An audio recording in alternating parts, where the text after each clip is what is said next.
Kobe Bryant balled so good, his fans are mad that Vanessa Bryant got pregnant. Okay, so let me tell you about one of the wildest internet rumors of 2025. And I mean wild, so it all started as a joke. Like, literally just people messing around on social media. You know how the internet is. But then things got weird. Apparently, Vanessa Bryant's daughter allegedly leaked some shocking details about her mother's new pregnancy. And I say allegedly because, spoiler alert, none of this was real. But fans? Oh, they were stunned. The internet absolutely lost its mind over these so-called revelations. Fast forward to June 2025, Vanessa decided she'd had enough of the nonsense. She hopped on Instagram stories and addressed the rumors in the most iconic way possible, with Rihanna memes. Yes, Rihanna memes. She flat out denied the pregnancy rumors and just absolutely roasted the baseless speculation. Like, she was having fun with it, you know? Using humor to shut down the gossip decisively. The meme of Rihanna where Rihanna's like swimming and she has the goggles on and she has the middle finger up, and the caption of the meme said, me protecting my peace, not pregnant and having fun all summer. And then she posted another meme, another Rihanna meme that says, I'm not mean, I'm just not gay. That's how you handle internet trolls, people. Take notes. Here's the thing about internet gossip, it never really dies. By August 2025, the rumors resurfaced, and this time they came back with a vengeance. Viral videos started popping up everywhere, suggesting that NBA players like Jaylen Brown or Kevin Durant could somehow be involved. I know. The internet's appetite for gossip was just insatiable. It didn't matter that Vanessa had already denied everything. People wanted drama, and they were determined to create it. Direct denials weren't enough to stop the speculation train. September 2025, the US Open, Vanessa showed up, and she was not here for the nonsense anymore. She called the rumors imaginary while literally enjoying a cocktail courtside. The shade of it all, it was strategic, honestly. Think about it. Public presence, a visual cue that she's living her life unbothered, and a verbal dismissal all wrapped into one perfect moment. Chef's kiss. Now, let's talk about what the media reaction to all this really highlighted. There's this massive disconnect between responsible journalism and gossip culture. If anybody was wondering, Vanessa Bryant is not pregnant. So, Vanessa Bryant had to go to her Insta story and post to clear up rumors. There have been things, I guess, spreading online. I didn't even see the rumors. I just saw her post about it. Like a Grand Canyon-sized gap. Enough going around online that I assumed that she had to tell people that she is not pregnant. Please leave that lady alone. But Kobe passed away in 2020, right? Yes, but so if she's dating or she's seeing somebody, that's her business. That's nobody's business but her and her family. Please leave her. And here's what people forget. These persistent rumors have a significant psychological impact on the people they're about. So what she is doing, she should not have to say anything about anything at all. Like she really didn't have to. She didn't have to, but I think it bothered her enough that she felt like she did, especially because she's so protective over like Kobe's legacy and all these things. Her girls, of course. Yeah, and her daughter. Vanessa isn't just some character in a story. She's a real person, a widow, a mother. This whole situation demonstrated just how important it is to respect celebrity privacy. But I digress. Let me take you back to where this all really began. November 1999. Vanessa Lane was just 17 years old. Kobe Bryant was 21. They met on the set of a music video called G'd Up. Vanessa was working as a background dancer, and according to everyone who was there, video set is where I first met Vanessa. The lovely young ladies that I haven't even met yet. I wasn't some big time basketball player at the time either, so it was like, it's a pleasure to meet you. The connection was immediate, undeniable. A video shoot, and I was always looking for her. Like, I wanted to know where she was. I would finish a take and then go to my trailer, but I wondered where she is the entire time, and then come out of the trailer and just want to talk to her some more in between takes and stuff like that. Like, you know those stories where people say, I just knew? This was one of those. She wrote a phone number down at the time when you had to still write phone numbers down, and I called her the very next day, and we talked for hours. Literally. Now remember, this was 1999. There was no Instagram DM, no Snapchat, no sliding into someone's notifications. When they exchanged phone numbers, it meant something. Connections were intentional, personal. We did everything together. And I thought I was a big dork because I loved Disneyland. I loved the Disney movies and things like that, but I never really had a chance to go to the park much. And she was a big Disney fan too. And we used to hang out at Disneyland. We used to go to Magic Mountain.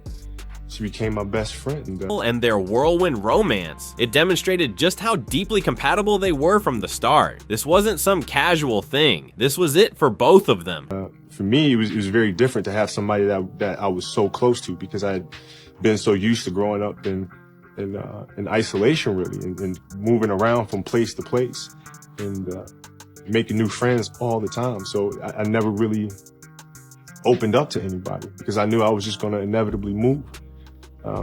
But now, you know, being in Los Angeles and feeling like I'm going to be a Laker for the rest of my life. The decision to marry came naturally from their deep connection. And I just met this beautiful woman that I just see the world the same way with.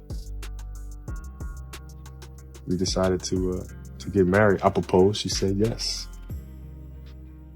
We're both so young. So April 18th, 2001, Kobe and Vanessa got married in a private Catholic ceremony, and I mean private. There were only about 12 guests there. Here's the part that breaks my heart, though. Kobe's parents weren't there. They disapproved of the relationship, but Kobe and Vanessa, they built a life together anyway. Nearly 2 decades of building something real.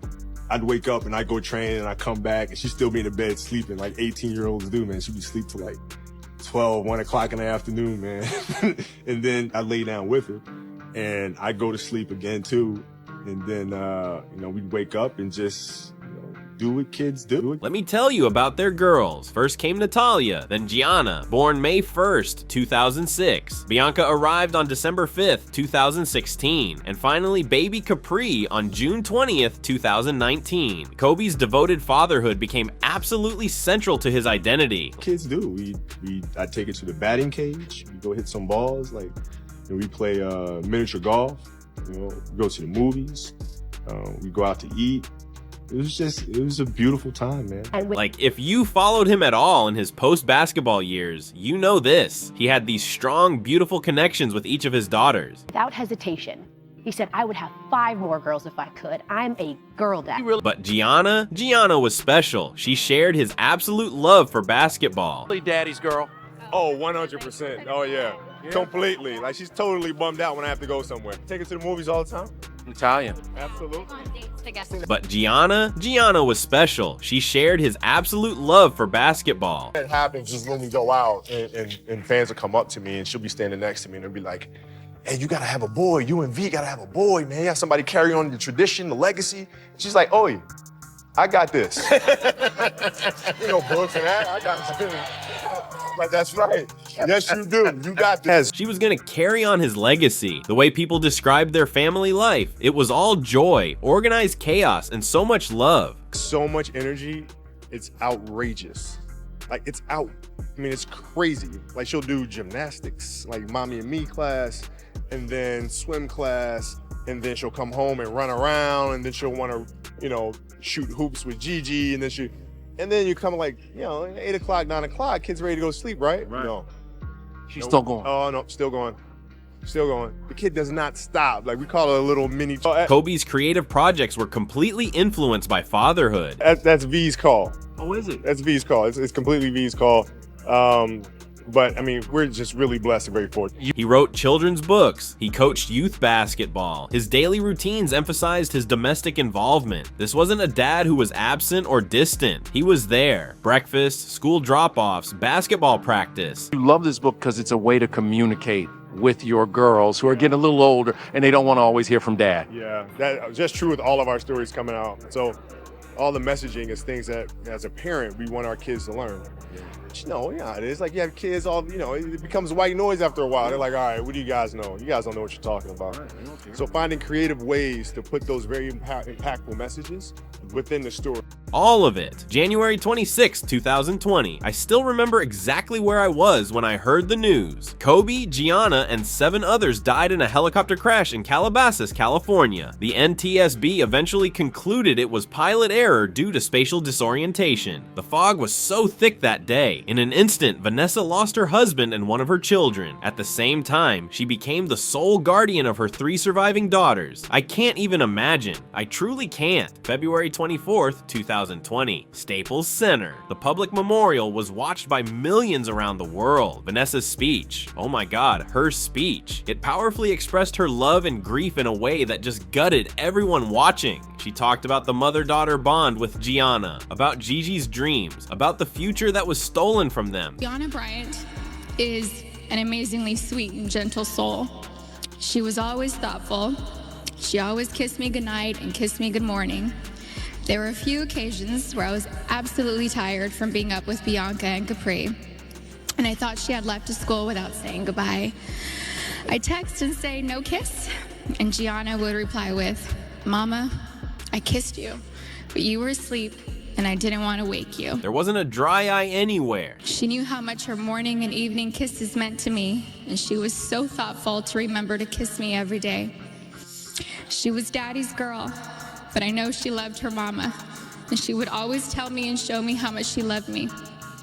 She was one of my very best friends. Since that day, Vanessa has worked tirelessly to honor Kobe and Gianna while building her own identity. She's focused on raising her daughters, on doing charitable work through the Mamba and Mamba Cheetah Sports Foundation. Yes, Mamba Cheetah, Gianna's nickname. Gigi was very competitive like her daddy, but Gianna had a sweet grace about her. Her smile was like sunshine. Her smile took up her entire face, like mine. Kobe always said she was me. She had my fire, my personality, and sarcasm, but she was tender and loving on the inside. She had the best laugh. And Natalia, their oldest daughter, has become this strong, powerful voice in honoring Kobe's legacy too. They're doing it together, as a family. Vanessa filed a wrongful death lawsuit against Island Express Helicopters and the pilot, Ara Zobayan. She alleged negligence, that they flew in foggy conditions and violated FAA rules about flying in unsafe weather. Because here's the thing, that flight never should have happened, not in those conditions, but then came something even more traumatic, if you can believe it. Vanessa had to file a lawsuit against Los Angeles County. Why? Because first responders took graphic photos of the crash site and shared them. Let that sink in. Photos of her husband's and daughter's remains shared. Like gossip. The trial revealed the ongoing psychological trauma this caused. Can you imagine? You're grieving the most devastating loss imaginable, and then you find out people took photos to show their friends at a bar. The settlements tell you everything.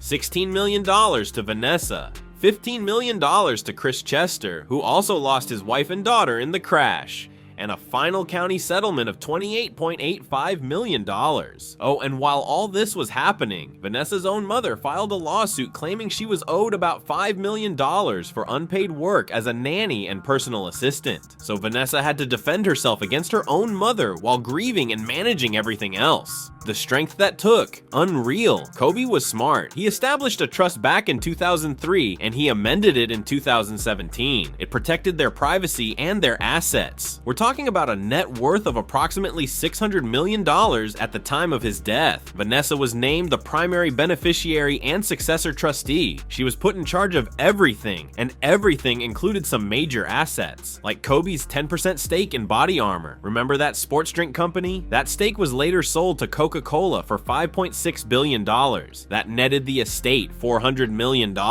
Vanessa made sure her daughter's futures were completely secure, financially, emotionally, all of it. The Mamba and Mamba Cheetah Sports Foundation isn't just some charity, it's a mission. It empowers young athletes, especially girls, to pursue their dreams in sports. Gianna's nickname, Mamba Cheetah, is right there in the name, honoring her dreams of playing in the WNBA. Every scholarship they give, every program they run, it's keeping both of their legacies alive. So when you look at how Vanessa handled those ridiculous 2025 rumors, the humor, the directness, the consistency, it all reflects her inner strength. This is a woman who's been through absolute hell, who's fought legal battles on multiple fronts, who's raised 3 daughters alone after planning to do it with her partner. She protects her family fiercely. She's building her own legacy as a mother, as a businesswoman, and as an advocate. Gianna was smart.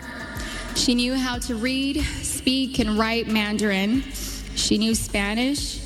She had great grades and kept them up, all while becoming an incredible basketball player. She was president of School Spirit on student council.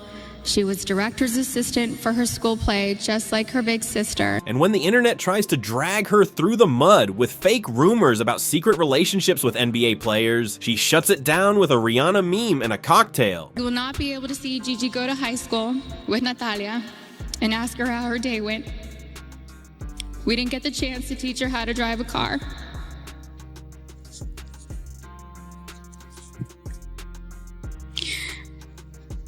won't be able to tell her how gorgeous she looks on her wedding day.